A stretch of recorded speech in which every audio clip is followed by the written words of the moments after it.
இன்று பட்டினத்தாருடைய சில வரிகளை நாம் பார்க்கலாம்.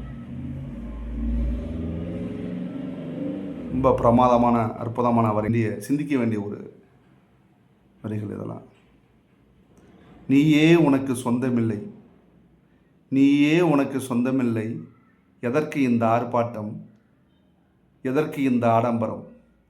பெற்றோர் வைத்த பெயரும் பிணமென்று மாறுது, விரும்பி அணிந்த துணியும் கந்தல் என்று ஆகுது. பெற்றோர் வைத்த பெயரும் பிணமென்று மாறுது, விரும்பி அணிந்த துணியும் கந்தல் என்று ஆகுது.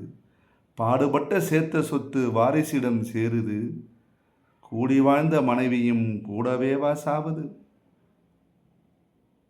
கூடி வாழ்ந்த மனைவியும் கூடவேவா சாவது? என்ன ஒரு ஆழமான ஒரு வரி பாருங்க.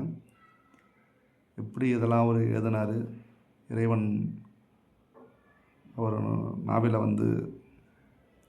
ஆட்கொண்டாரா? அந்த சிவனே அவர் நாவலை ஆட்கொண்டிருக்கார். எப்படி ஒரு மனிதன் இந்த நிலைமைக்கு அவர் சொல்லியிருக்காருன்னா, கூடி வாழ்ந்த மனைவியும் கூடவேவா சாவது?